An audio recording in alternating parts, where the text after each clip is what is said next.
Assalamualaikum warahmatullahi wabarakatuh. Di sini kami kelompok 10 akan menjelaskan tentang khobaru kana wa ahwatuha. Dan sebagai pemateri pertama, saya akan menjelaskan tentang khobar. Khobar. Pengertian khobar ialah isim yang dirofakkan yang memberikan keadaan mubtada atau yang terletak setelah mubtada. Khobar dibagi menjadi dua, yaitu khobar mufrad dan ghairu mufrad. Yang pertama, mufrad. Khobar mufrad adalah khobar yang bukan berupa jumlah kalimat dan bukan pula syibihil jumlah. Yang dimaksud mufrad di sini tidak sama dengan isim mufrad yang menunjukkan bilangan tunggal. Contoh: Zaidun qaimun, Zaidani qaimani, Zaiduna qaimuna. Jadi, yang dimaksud mufrad pada khobar mufrad adalah satu kata. Yang kedua adalah khobar ghairu mufrad. Khobar ghairu mufrad adalah khobar yang terdiri dari jar majrur, dhorof, fi'il dan fa'ilnya atau jumlah fi'liyah, serta mubtada dan khobarnya atau jumlah ismiyah. Berikut penjelasannya. 1. Khobar mufrad yang terdiri dari jar dan majrur. Contoh: Zaidun fiddari. Zaid berada di dalam rumah. Yang menjadi contoh khobarnya ialah kata fiddari yang terdiri dari jar dan majrur. Yang kedua, khobar mufrad yang terdiri dari dhorof. Contoh: Zaidun indaka. Zaid berada di sisimu. Yang menjadi contoh khobarnya ialah kata indaka, di mana indaka ialah dhorof makan atau dhorof tempat. Yang ketiga ialah khobar mufrad yang terdiri dari jumlah fi'liyah. Contoh: Zaidun mata abuhu. Zaid ayahnya telah meninggal. Yang menjadi contoh khobarnya ialah kata mata abuhu, di mana ia terdiri dari fi'il dan fa'il. Yang keempat ialah khobar mufrad yang terdiri dari jumlah ismiyah. Contoh: Zaidun jariyatuhu dahibatun. Zaid hamba perempuannya pergi.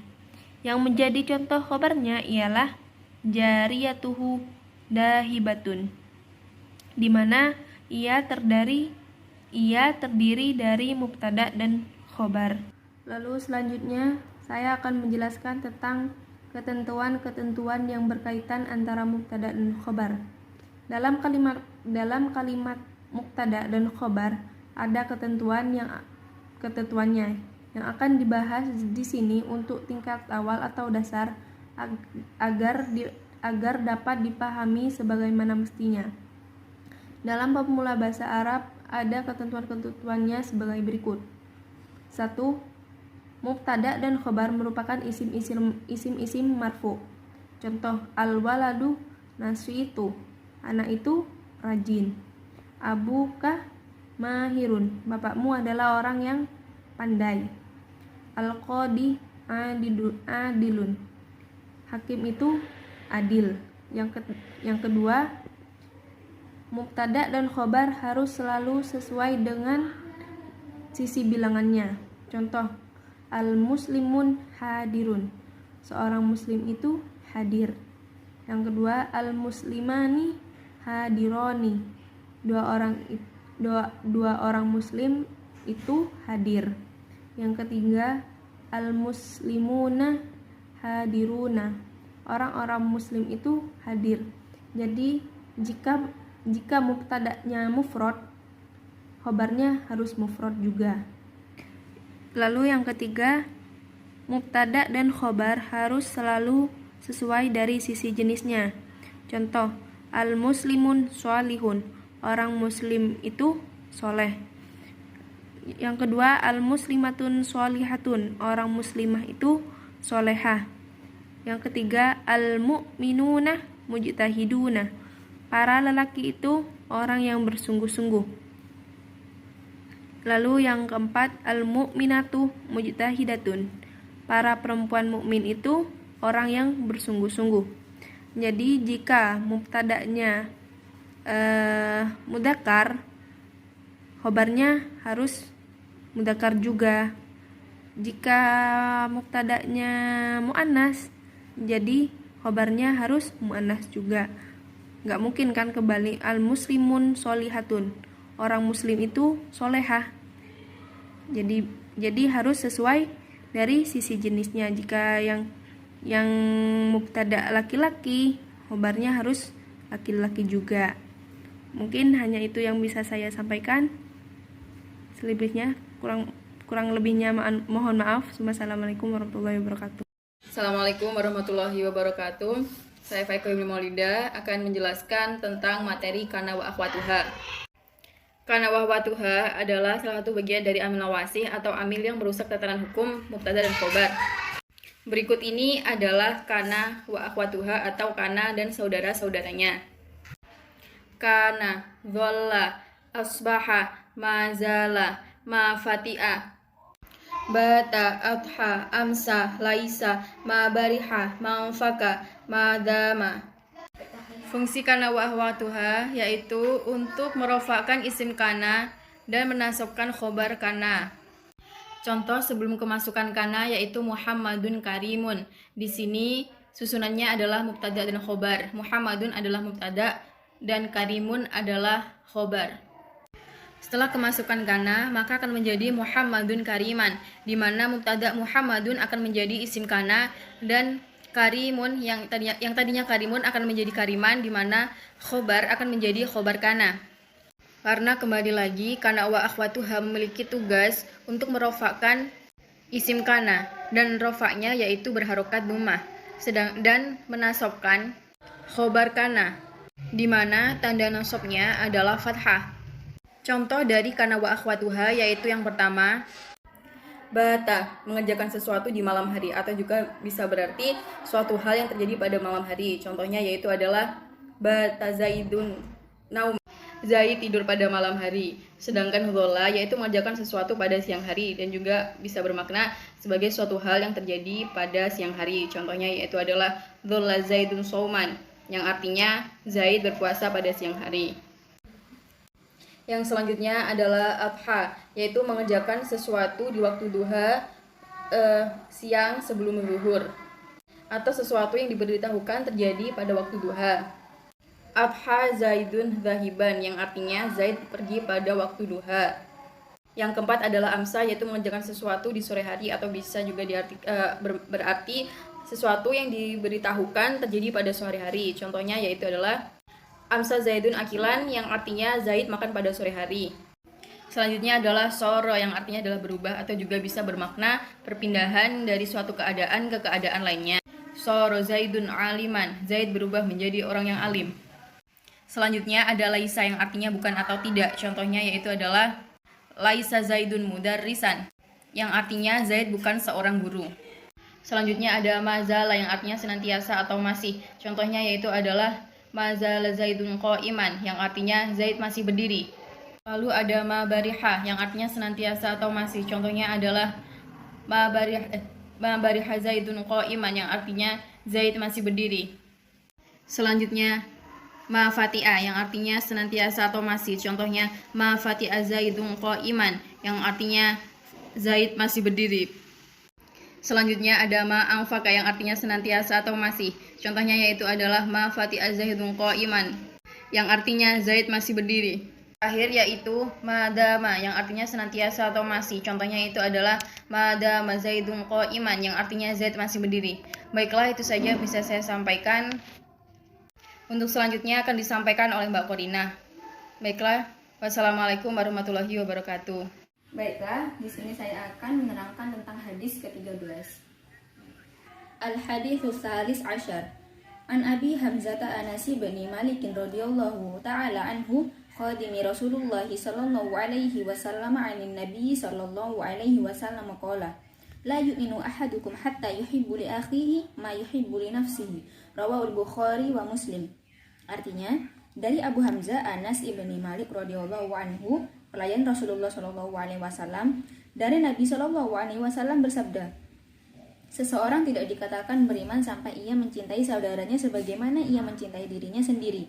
Hadis riwayat Bukhari dan Muslim. Syarhul hadis. Qauluhu sallallahu alaihi wasallam, la yu'minu ahadukum hatta yuhibbu li akhihi ma yuhibbu li nafsihi.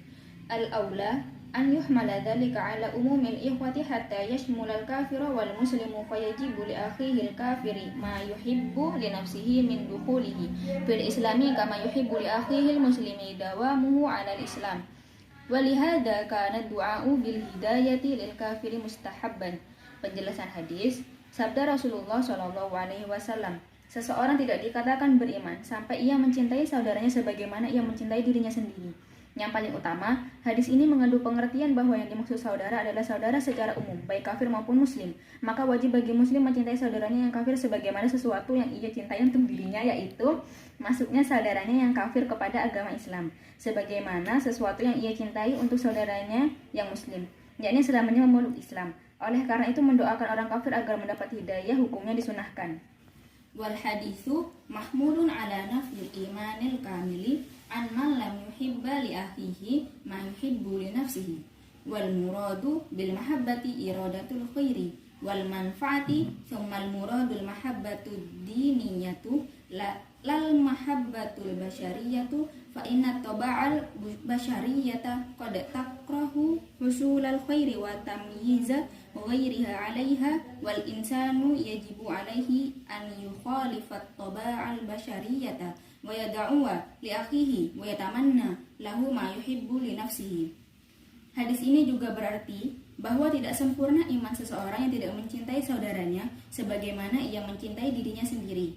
Adapun yang dimaksud dengan cinta atau mahabbah adalah menginginkan kebaikan dan kemanfaatan.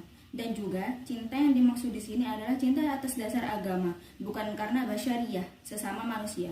Karena watak manusia itu terkadang tidak suka ketika orang lain mendapat kebaikan dan keistimewaan.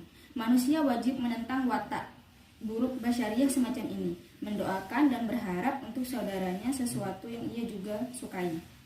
Wasyakhsu mata lam yuhibba li akhihi ma yuhibbu li nafsihi kana hasudan wal hasadu kama qala al-Ghazali yang qasimu ila thalathati aqsamin.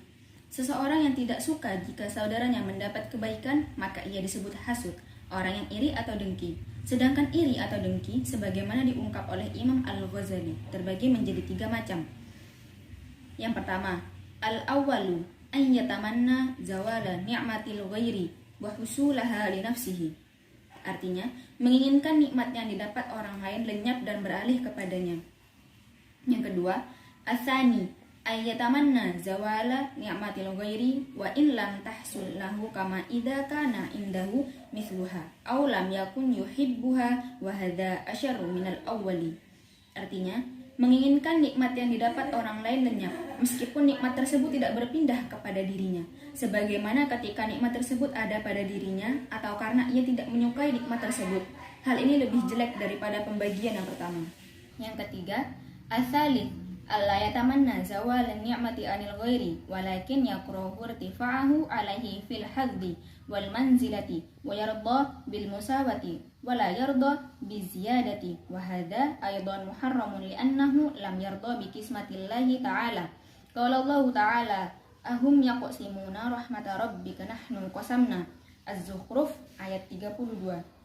Faman lam yarda bil qismati faqad a'radallaha ta'ala fi qismatihi wa hikmatihi 'alal insani ay yu'alija nafsahu wa yahmilaha 'ala ridha bil qada'i wa yukhalifaha bid du'a'i li'aduwihi bima yukhalifun nafsa. Artinya, tidak menginginkan nikmat yang didapat orang lain lenyap, tetapi ia hanya tidak suka ketika ada orang lain yang lebih dari dirinya, baik dalam hal kebahagiaan atau kemakmuran dan pangkat atau kedudukan. Dia ingin sama dan tidak suka melihat orang lain mendapat lebih dari dirinya. Hal semacam ini juga diharamkan karena berarti orang tersebut tidak ridho dengan pembagian atau ketentuan Allah Subhanahu wa taala. Allah Subhanahu wa taala berfirman, "Apakah mereka yang membagi rahmat Tuhanmu? Kami Allah lah yang membagi." Quran surat Az-Zukhruf ayat 32. Barang siapa yang tidak rela dengan pembagian Allah, maka sungguh ia telah menentang Allah dalam hal pembagian dan hikmahnya. Wajib bagi manusia untuk memperbaiki dan membuat nafsunya menjadi ridho terhadap ketentuan Allah Subhanahu wa Ta'ala serta melawan bisikan setan dalam nafsunya. Baiklah, mungkin ini saja presentasi dari kami. Kurang lebihnya mohon maaf. Terima kasih. Wassalamualaikum warahmatullahi wabarakatuh.